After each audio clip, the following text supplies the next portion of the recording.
Hey guys, welcome back to my channel. It's me, Diana. One of the main questions I was asked in the couple of videos that I have done is who made my eye? What material is your eye made out of? What does your eye look like? So I thought I would make a video talking more about my prosthetic eye itself rather than the cancer I went through and being bullied. But before we get started with this video, make sure you guys thumbs it up and also subscribe to my channel and follow me on Instagram.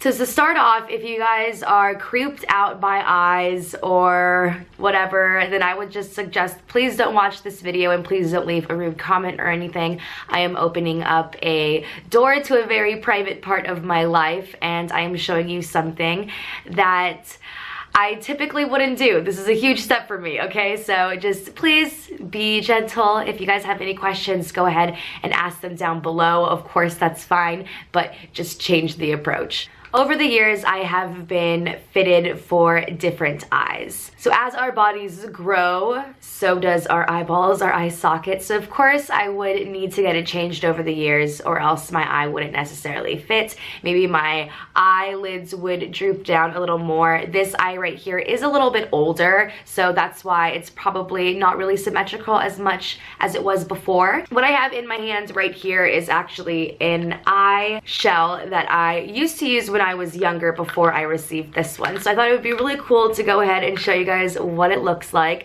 and then I'll definitely show you what my eye looks like in comparison to what it looked before. So right in here we have my eye. This is what it looks like. Isn't that crazy how different it is? You could already see that this is a little bit bigger than this one right here. This is a little bit smaller and it just fits more of maybe an 8-year-old's head. I'm not too sure how old I was when I had this eye. But one thing that's different compared to this eye right now is that there's actually a Sharpie on the bottom of it, which helped me figure out which part of the prosthetic went on the bottom or the top, because when I would rub my eyes, sometimes it would move, and if it moves, then let's say it moved that way, then it would be facing more that way. Oh! Really quickly, I'm going to flip the camera the other way so I can show you more in depth. So here is what the eye looks like naturally. This is all hand painted. I believe it is acrylic. And as you can see, it's not necessarily an eyeball like everyone presumes it to be. It is more of a shell. I always call it a half circle with the insides dug out. And what it does is it sits on top of my Corel orbital implant. And if you guys did not watch my last video where I explained what that is, a coral orbital implant is actually a coral rock from the ocean that essentially replaces the eye that I had. So this sits right on top of that. And of course, since it's not an actual ball, there is limited movement, but it still can move a little bit. So now I'm going to show you my other eye. I'm going to take it out right now. Let me clean it a little bit. You can see the total size difference between my eyes right here.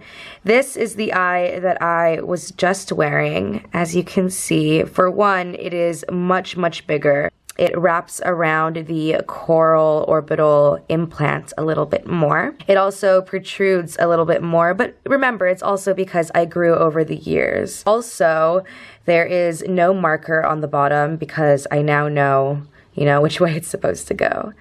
So yeah, that's what it looks like. Isn't that so interesting, guys?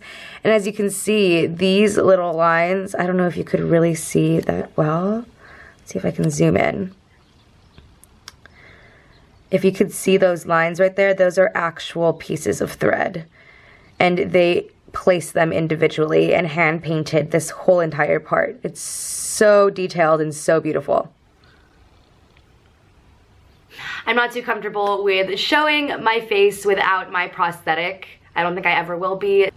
So y'all are gonna have to deal with that. That's just one thing that I'm not going to do. Now with going into making the prosthetic, it's actually very interesting.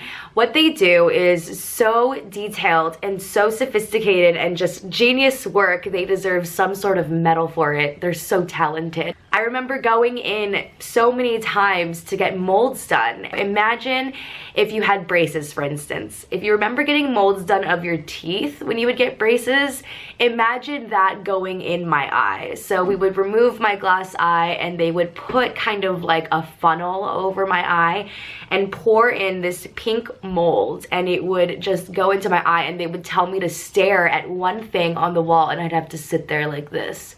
And one movement can be the difference between looking a little bit more cross-eyed or having my eye perfect. It's insanity. And it was so cold.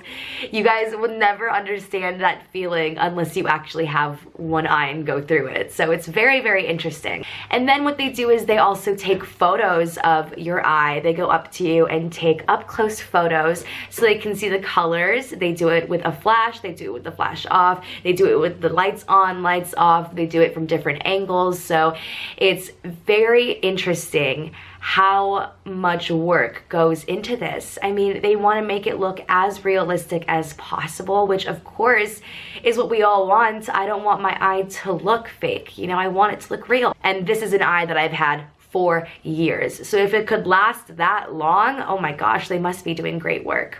So if you have a prosthetic eye, or any of your family members do, and you or them are interested in whoever created my eye, then definitely contact Dr. Stephen Haddad and Dr. Beverly. They run ocular prosthetics in Los Angeles. I'll post their link down below, but they took care of me since I was little, and hopefully I can send these videos to them and get in contact with them and hopefully do some work with them, because they definitely have changed my life, and I wouldn't be here today if it wasn't for them. So if you guys are watching, thank you. So I hope you guys enjoyed this video. I hope it was a little bit more educational for you guys. I hope you guys learned something. And if you guys have any questions about my eye, don't be too scared to ask it down below, but make sure you do it in a nice way, you know? Manners, have some manners. Don't be rude. Don't try to hurt my feelings, please. So I hope you guys have a great day, and I'll see you in my next video.